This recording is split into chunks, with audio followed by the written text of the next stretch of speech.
Alright, Sunday Herald Sun, there's the date, 15th of August 2010. So, 5 days, actually we've gone into the 6th day because we started really on the 9th, so you know, it's 6 days, but just wanted to show you the transition that's been made already in the first sort of 5 or 6 days, and we're going to keep going every 5 days again. So now that we're on the 15th, we're going to go 20th, 25th, 30th, 5th, etc. Okay, so all I did was clean up my eating as well. That was the main thing. So I ate oats in the morning with water, and what I've done for the next four meals, I've done protein, a little bit of carbs, and I'll go into that in more detail in a sec, and some green veg. And I've spaced that throughout the day, roughly about 3 hours apart. I've had another 4 meals throughout the day.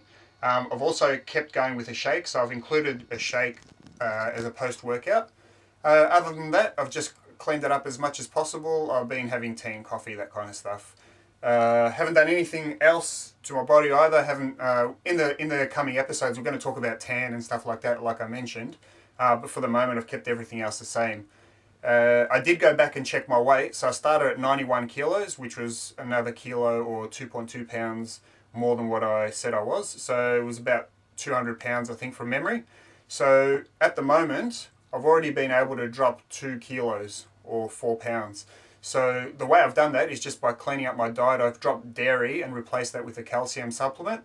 And what I find with dairy is it actually gets rid of a band of liquid around your, especially the lower waistline. So as you're getting into shape, and bear in mind that this is for people who are just about sort of 10 kilos, you know, towards the end of their final look, I suppose. So for those of you who've got about 10 kilos to lose, getting into shape, ripping up, should be able to match what I'm doing, you know, in a similar period of time. It can take a bit longer, but as long as you're seeing the same transition, that's really important. So what takes me 5 days, and I've got 15 years of weights behind me, might take you 10 days, might take you 15 days, but as long as you're seeing a steady progression, because the whole idea when you're losing weight and getting ripped, whether it be for a show, you know, a bodybuilding show, or whether it be for just for your own look, or whether it be for a photo shoot or whatever, it should be a downward trend in weight, and also should be getting ripped, you know, day after day. And that's why the transition, every 5 days, you really can see changes. So wearing the same clothes on purpose, as I said, haven't done anything, and let's have a look. Alright, now, after this is finished, you can go back and have a look at the first one and see what the difference is, but not only I'm a few kilos lighter, but I can already see the changes. So you start getting a little bit of you know, definition through your arms, especially. I'm still carrying a fair bit of weight here, but you'll see the big difference. I've been able to really target the fat loss. There's a difference between just losing weight as a number and losing fat. Effective weight loss is a real science, and hopefully I'll be able to educate you on that as we go along. Especially with your cardio. If you want to incorporate cardio into this, I've only been doing sort of 5 to 10 minutes after a workout, just at walking pace. But for effective weight loss and fat loss, you've got to do what's called working at about 65% of your total heart rate. So there's no good getting on a treadmill or a cross trainer and just going flat out and working up a sweat. You see a lot of people doing that at the gym, and they look the same day after day. The key is to work at about 65% of your total heart rate. How do you work out your heart rate? Okay, your maximum heart rate is 220 minus your age. That gives you your maximum heart rate.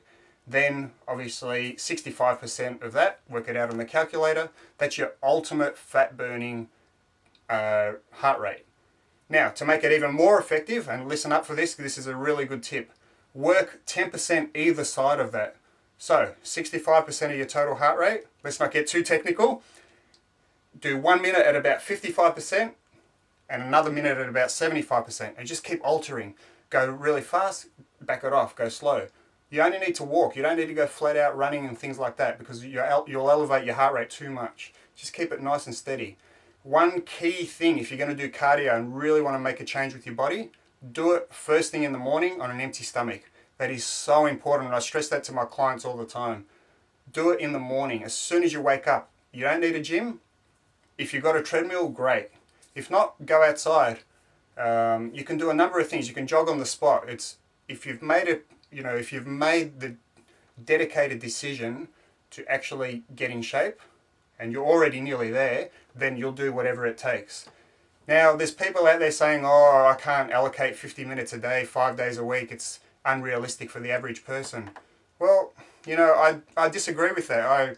I appreciate what you've said, but I actually disagree with that because, you know what, if you can't find 50 minutes 5 times a week to do something that's really important to you, then, well, you're never going to make it as far as getting in shape. So you've got to allocate that time. You've got to find that time. Now, I'm busy as well as everyone else. I'm working probably 80 hours a week at the moment, doing different bits and pieces. And, you know, I'm finding the time. It's difficult, make no mistake, but I've made it a priority. And, you know, you guys out there can do it as well. Okay.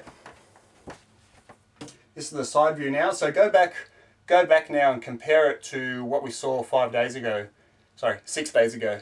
And you'll see that there's a real difference. I've noticed it in here. Remember how much I grabbed the other day? I know that that's a lot less. I can feel it. My skin's getting tighter. And I'll talk more about that in a sec. Okay, the back view and the other side view. So you can see through the back view, should be starting to get really tight. I don't have the advantage of seeing, but I'm pretty sure what you'll see in the video is that you'll get a lot more sort of definition in your back, or I have at least, and you'll do the same. And throughout the midsection through here, you're going to start really targeting the fat. How do you do that? You've got to minimize carbs like we said. Okay, base your carbs around training. It's really important.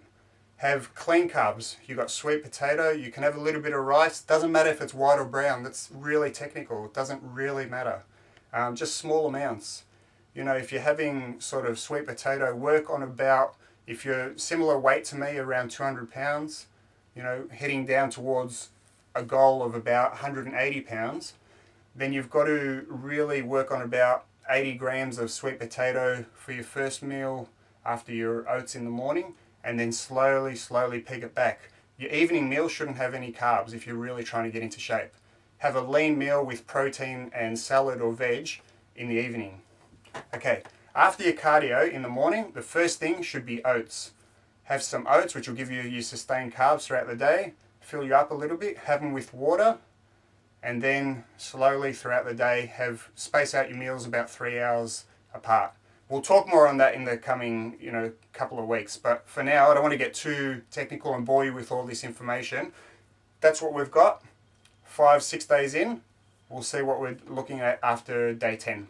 So next video coming up, and we're going to talk more about tanning and, you know, water and the importance and all that kind of stuff. So hope you're doing well as well, and there we are. We'll see what we're doing next time.